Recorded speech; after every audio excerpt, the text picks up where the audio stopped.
Mask Man, Mask Man, Mask Man, Mask Man.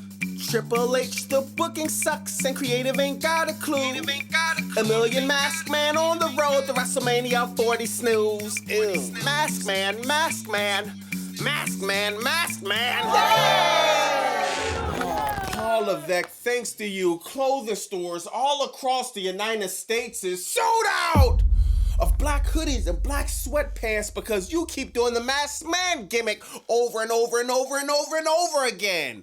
But hey, look at the bright side. I'm hearing that the robbery rate is actually down in certain places because there's no ski masks left for the criminals to buy. The whole supply went to the WWE. So at least there's something positive coming out of the crap from creative. For the life of me, I cannot believe you started Raw on Netflix last night with a ring full of masked men running around like they're playing musical chairs. You can't even make this up. I'm gonna show you this. Black History was last month, but Seth might be feeling like MLK. He's being booked with the Million Masked Man March every week. The only difference is if Seth had to do a speech, it wouldn't start off like, I had a dream. It'll start off with, I'm having nightmares, thanks to the booking of Paul Levesque. Now, there's some speculation online that Royce Keys was dressed up as one of the masked men, but I'll be the first one to say I do not think it's true. I am hoping and praying it's not, because I'm telling y'all right now, I am going to go nuclear if I find out the best thing you got for Royce Keys is to have him run around as one of the masked men with one shoe on his foot. Now, we all know the Masked Man angle is one of the most redundant, overplayed storylines in WWE history, and a lot of people are practically begging WWE to just forget about it, the same way they forgot about half the other storylines they start. Lazy Levesque and the creative circus strikes again. We're only a few weeks until WrestleMania, and it seems like WWE is... Sorry, y'all. Seems like WWE is choking because they bit off a little bit more than they could chew. This week, I thought we were finally gonna get some kind of answer about who attacked Jey Uso and put him in the hospital. The same attack that caused him to miss the Elimination Chamber and lose his chance to main event WrestleMania. Just like they didn't follow up with the whole Bayley going crazy storyline. Bayley acting crazy one minute, then the next minute she's not, and before you know it, nothing. I'm guessing she took her bipolar medicine, right? Give me a break. And what about Nikki Bella? She turned heel on Stephanie Valkyrie, then turned around back babyface when they brought back the Bella twins at Royal Rumble, then turned around just to take them right back off of TV. That's just a few examples. Man, trying to keep up with some of these storylines, you might need some chalk on your hands, a harness, a rope. Why you say that, Bobby Monsoon? Because following WWE creative will leave you hanging off a cliff and it make you feel like you're rock climbing or something like that. Dog, how lazy can these guys get? This is ridiculous. Now, y'all remember what Triple H said, that a lot of people look at Pat McAfee as the face of WWE, which everybody knew was a load of crap. Well, that comment seems like it came back to bite Triple H. Pat McAfee went live and gave WWE the classic, "It's not you, it's me" speech, and this is embarrassing, man. He let WWE know that he's wiping his hands and he probably won't be back anytime soon. I'm gonna show you this. It's a wonderful thing. Will I be returning to the WWE in the future? I don't think you ever say never, you know, especially with WWE. But right now it does not feel like it is something, it's supposed to have. It doesn't feel like, feels like that business has kind of passed me by a little bit. I grew up loving it, dreamed to work in it, feel honored that I had the opportunity to work alongside the GOAT, Michael Cole. But I feel like the biz is in a good spot without me.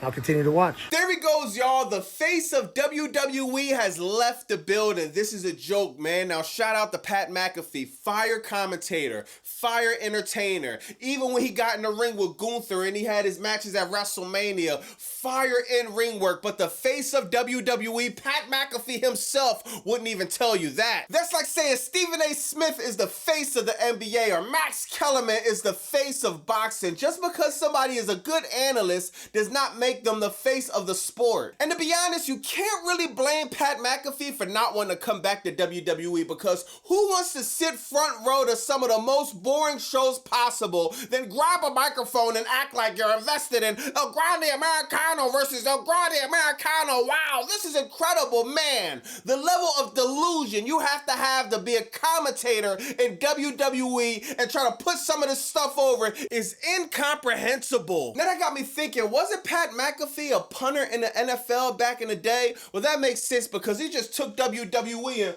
boom, kicked them to the curb.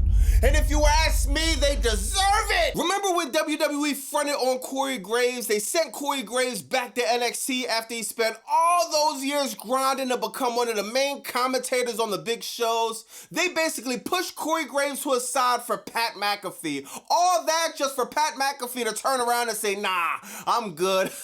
And now they're running back to rely on Corey Graves again. You could tell this company has no sense of loyalty. All they do is glaze celebrities, like I've been saying every week. Now, Swerve Strickland did an interview recently and exposed some disturbing stuff about how WWE creative really works behind the scenes. He said when he worked with Triple H, he tried to ask him questions about creative, you know, normal stuff about where the story is going, ideas for his character, and according to Swerve, Triple H was basically dodging the questions backstage. This is crazy. I'm gonna show you this. When they were supposed to have Evolve then, that got delayed for years. I didn't expect it to take so long for Evolve to become a thing. Now it's on Tubi. Yeah. They were supposed to be a product of the Hitmakers on Evolve at the time.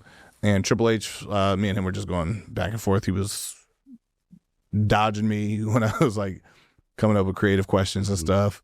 And then finally, like, I think it was like Stephanie McMahon that really like told me like he's my favorite heel on the show. Y'all remember Triple H entrance music? Y'all about the game. You know how you play it? It's all about control if you can't tell what? Swerve Strickland is trying to ask you questions about creative and you're backstage dodging them. So what game is it about, Paul Levesque? Hide and seek?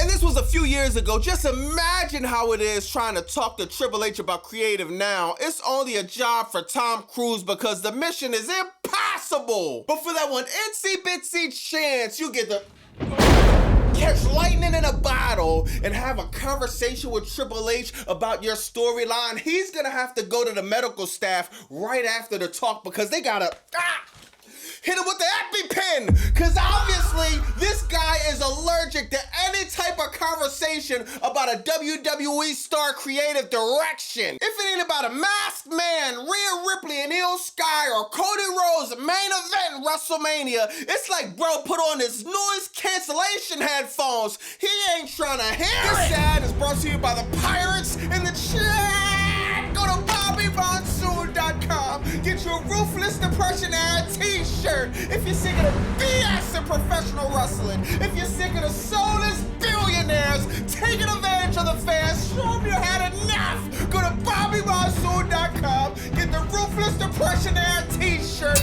Then, now, and never again. Raw started off with Adam Pearce grabbing a mic, talking about how Seth Rollins can't do this and that. He basically called him out. Seth comes out with the Million Masked Man March. 30, 40, 50, however many masked man guys in the middle of the ring literally playing musical chairs. This is the most lifeless storyline. Like, how am I supposed to take any of this serious? Why is Seth Rollins sitting there without a mic in his hand being able to tell the story, whatever story he's trying to tell, going into WrestleMania 40 snooze? This is the worst road to WrestleMania of all time. You would think you would have one of the guys that has the best promo backstage, one of them. So out of nowhere, you get LA Knight coming out. Then he gets jumped by Austin Theory and Logan Paul. Then you turn around and have the Usos come out, beat Logan Paul and Austin Theory up.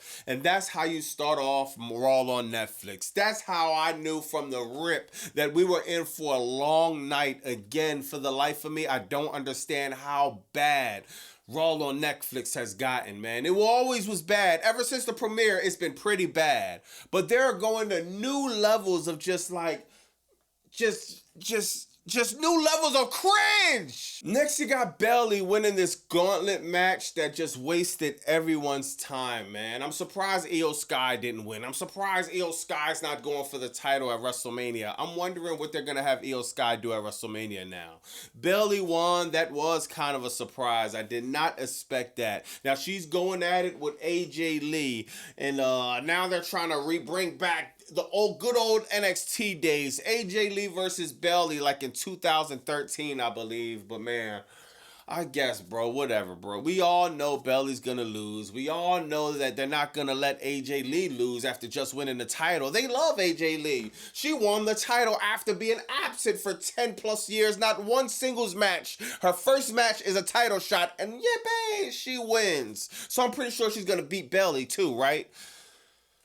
This is crazy, man. The Gauntlet match was, I guess, cool. I just don't understand why Raquel Rodriguez don't have a significant spot at WrestleMania. She's not going for no title. She doesn't have one storyline that's compelling. She doesn't have no storyline at all. Outside of the Judgment Day, Raquel Rodriguez literally is just sitting there.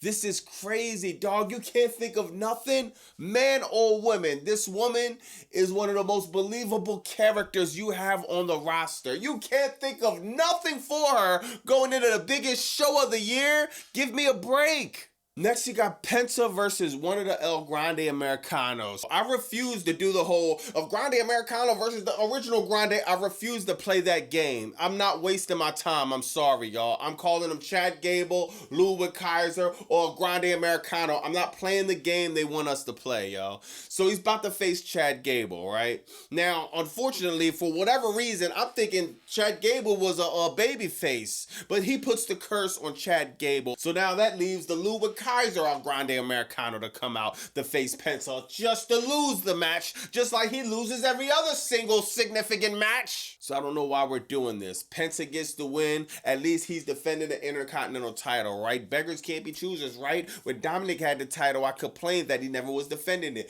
Penta's defending it. I'll take that. After that, you got a segment where Dominic Mysterio confronts Finn Balor about him costing him the Intercontinental title. They have a little exchange of words. Finn Balor said something slick to him. Dominic Mysterio mushed him in the face. Then they started jumping him. It was a surprise because JD McDonough wound up getting in on the jumping Finn Balor too. And I kind of like this. I kind of like Finn Balor and JD McDonough being far away from each other. I want to see JD McDonough go to the next level of his career. I want to see him shine. I want to see him outgrow being under Finn Balor all the time. And especially since he came back from Energy, it's time to have a fresh reset. So we got that. I'm not mad at that. This was probably the best segment of the night, to be honest. You know what I mean? Some of us seen it coming, some of us didn't, but I think it was executed pretty well, if you ask me. Now, this is the perfect time to bring the Demon Finn Balor back. Would it help? I don't know. See, it's the problem. Finn Balor have been with the Judgment Day for about 1,300 days, right?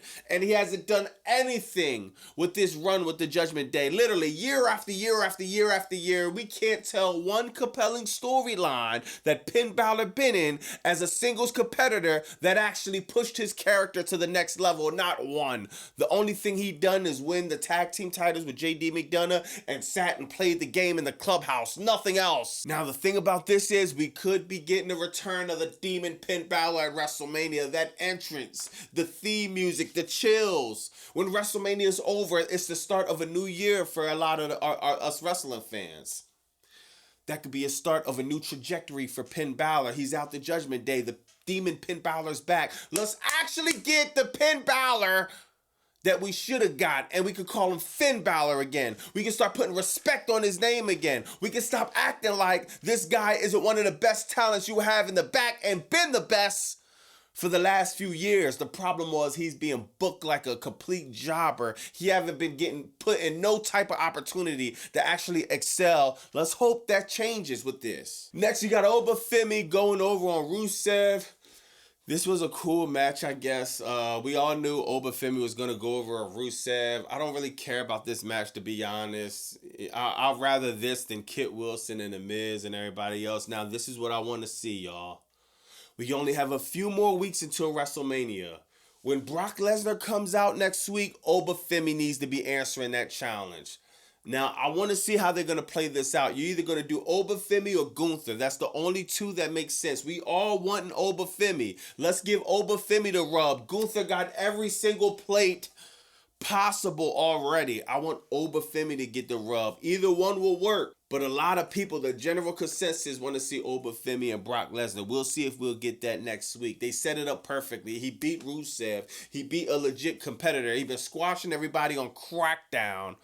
I think we need to see that at WrestleMania. I don't want to see Brock Lesnar come and squash Oba Femi in seconds, because if you do that, just leave Oba Femi and Brock Lesnar on the table. Do whatever you're going to do with Gunther. I don't want to see that. Next, you got CM Punk with another lifeless segment with the Usos. CM Punk comes out and says absolutely nothing. We're a few weeks away from WrestleMania.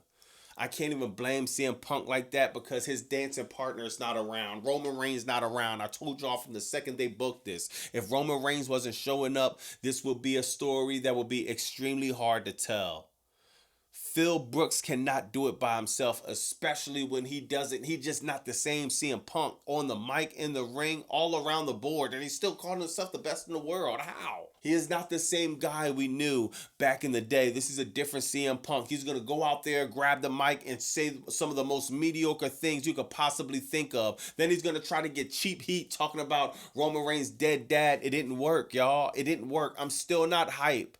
You had one good promo ever since Roman Reigns won the Royal Rumble, and that's it. Nothing else compelling. No vignettes, no backstages, no people showing up to people's cribs, nothing else. Actually, the end of the segment, they wound up snuffing CM Punk. He does nothing but sit there grabbing his hand, not knowing what's going on. Our World Heavyweight Champion is getting snuffed. Then he's strutting to the back like Vince McMahon, like he's the big bad wolf. Give me a break. How am I supposed to be invested into this year's WrestleMania when this is the main event? Let me know in the comments what y'all think about this, man. Raw is unbearable, y'all. It's getting worse and worse and worse and worse and worse.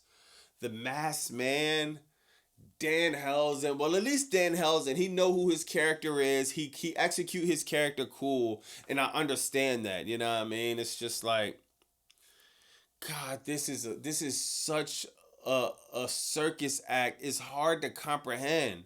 WrestleMania, things are supposed to be kicking up. Things are supposed to be getting exciting. We're supposed to be on the edge of our seat.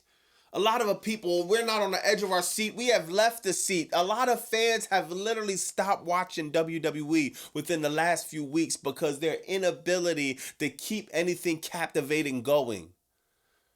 Let me know in the comments what y'all think about that. Let me know, did y'all think that was Royce Keys, one of the Masked Men? I was about to snap on that, but something telling me, nah, that can't be Royce Keys. It's just hard for me to fathom that they're going to have Royce Keys out there being dressed as one of the Masked Men. Like, we haven't gotten to that level. I hope not, man. Let me know what you think about, what else, man? What else we got? Oh, yeah, Swerve Strickland. Triple H dodging, playing hide and seek when people are asking him about creative, man. It's crazy, man. And also, we got Dynamite Wednesday. Dynamite is looking like a stacked card. So I'm going to see y'all on Wednesday when I go live after Dynamite. Thank God we got Revolution on Sunday. I'm going to be looking forward to that, man. I got high expectations for Revolution on Sunday. So we'll see what's going to happen with that. Yeah, oh my God, this is unbearable watching Raw on Netflix. Just let me know in the comments what y'all think about that, man. This is the worst road to WrestleMania. Friday, we got Crackdown. We got to have Cody Rhodes. Oh, it's another WrestleMania main event for Cody. Over 100,000 dislikes on that video, too. Well over 100,000. He might be reaching up 200,000 by the time y'all see this video, but let me know in the comments what y'all think about that, man. It's Bobby Monsoon. 215, like, comment, subscribe. Blah!